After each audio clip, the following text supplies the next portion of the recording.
It's kind of weird, right?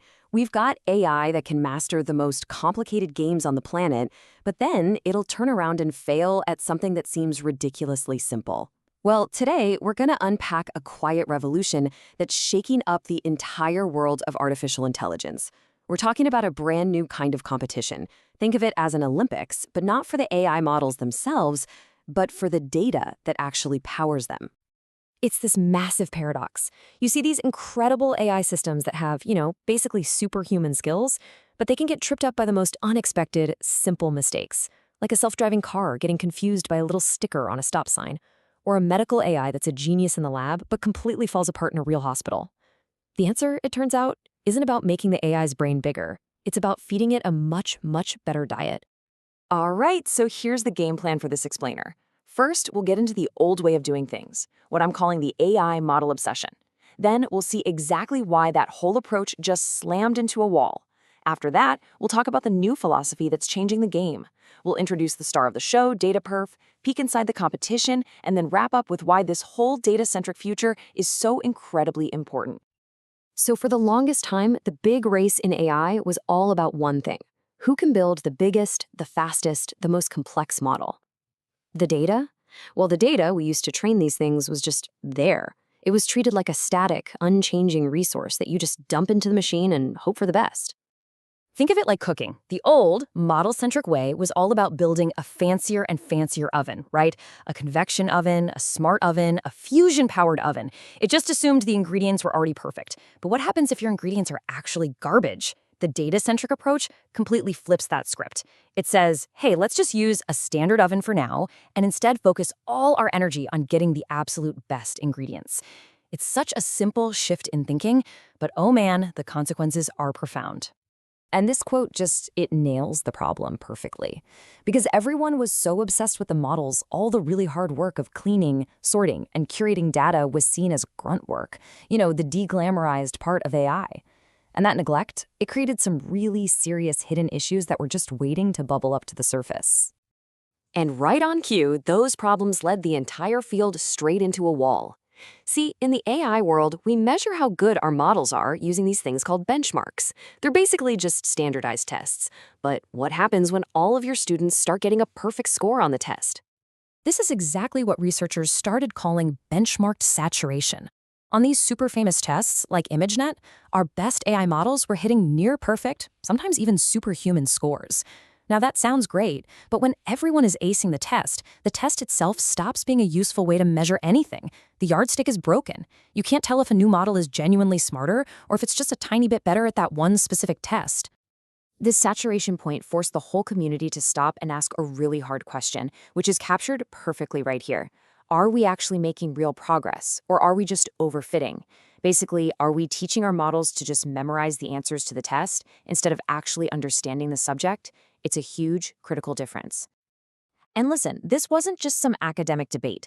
This teaching to the test strategy was leading to major real-world failures. You get these things called data cascades, where one tiny overlooked error in the original dataset just snowballs and causes a massive system failure later on.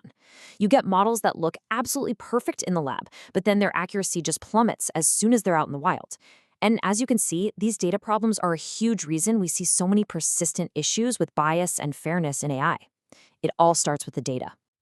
So, with the old way basically hitting a dead end, the community had this collective aha moment. It was like, wait a minute, what if the path forward isn't about building even bigger models? What if it's about building better data? And that, right there, was the birth of the data-centric AI philosophy. At its heart, data-centric AI is all about treating your data with the same respect you treat your code. It's something you have to systematically engineer and debug and constantly improve. The big idea is actually revolutionary in how simple it is. You hold the model steady, you don't touch it, and you iterate on improving the dataset instead. And this just illustrates the power of that idea perfectly. Some researchers ran a little competition where every single person had to use the exact same model. The only thing they were allowed to change was the training data they used to classify Roman numerals. And the results? They were absolutely staggering.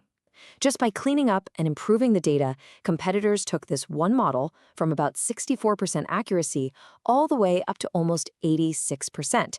That is a massive leap in performance, and they didn't touch a single line of the model's code. So, that competition proved it. The data-centric idea really worked. But to turn it from a cool philosophy into a real science, the community needed tools. They needed a whole new kind of benchmark. And that is where DataPerf enters the picture.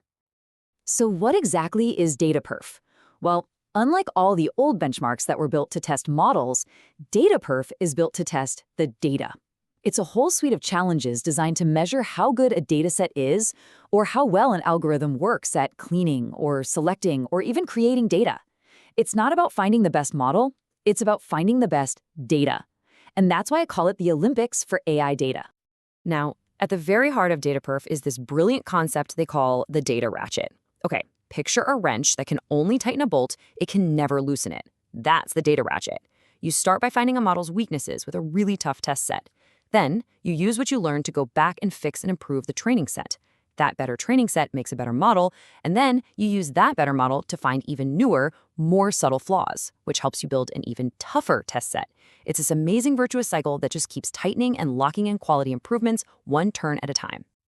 So what do these data Olympics actually look like? What kind of events are we talking about here?